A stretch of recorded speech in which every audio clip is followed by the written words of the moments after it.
નમસ્કાર, મારું નામ સંજય મનુભાઈ જોશી, માંડવીનો રહેવાસી. અને આપણે આજે જાણીએ કે મકર સંક્રાંતિ શું અને શા માટે, અને દાન દેવાથી શું ફળ પ્રાપ્ત થાય એ વિષય આપણે લેશું અને એનું વિગતવાર સંક્ષિપ્તમાં તમને એનું વર્ણન કરશું.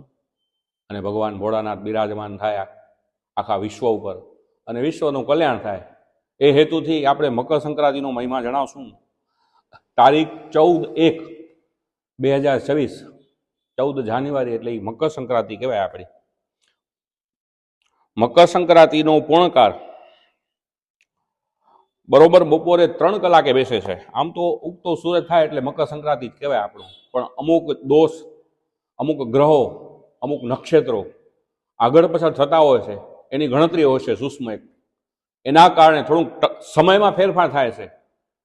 એટલા માટે આ સમય છે. ઘણાને એમ થાય કે બપોર પછી શા માટે પરંપરાગત હાલી આવે છે.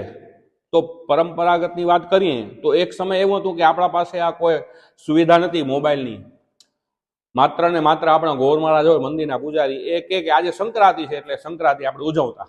પણ અત્યારે ટેકનોલોજી વધી ગયું આપણા ઘરે, અને જે પણ જોઈએ છે એ બધાને મળે છે.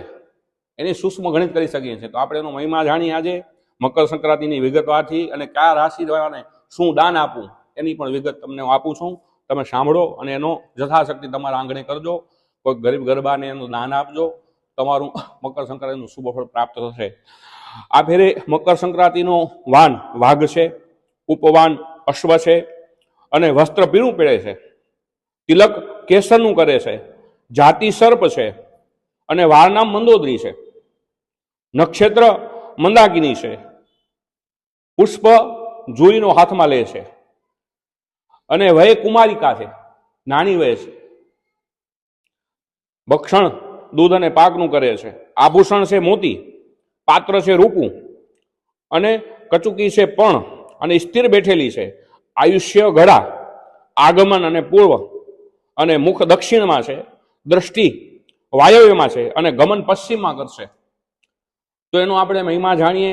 મકર સંક્રાંતિનું દાન કઈ રાશિવાળાને કેવી રીતે આપવું એનો સંક્ષિપ્તમાં તમને હું વર્ણન બતાવું છું.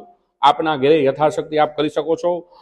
મકર સંક્રાંતિ માટે તલ, ઘઉં, મમરા, ગોળ, શેરડી, પીળું વસ્ત્ર, અને જીરાનું, ઘીનું, દૂધનું, રૂપાનું પાત્ર અને ખીચડીનું દાન દઈ શકાય. રાશિ પ્રમાણેના દાન નીચે મુજબ છે. મેષ, સિંહ અને ધન રાશિવાળાને કાળા તલ, સ્ટીલનું વાસણ, કાળું કાપડ વગેરેનું દાન કરવાથી શુભ ફળની પ્રાપ્તિ થાય છે.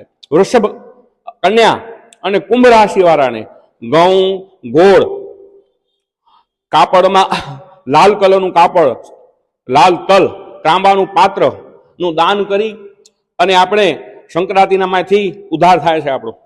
એવી જ રીતે કર્ક, તુલા અને મીન રાશિવાળાને ઘી, ખાંડ, તલ, સફેદ વસ્ત્ર, રૂપાનું દાન કરવું.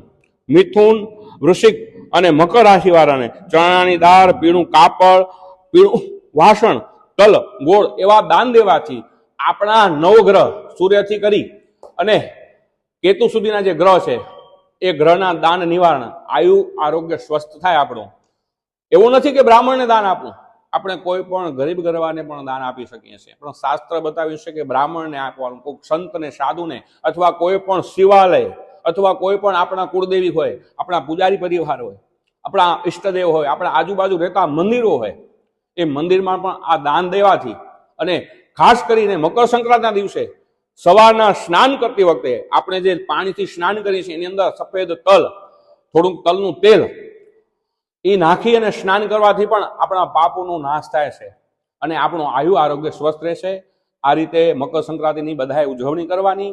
હર હર મહાદેવ, જય સિયારામ.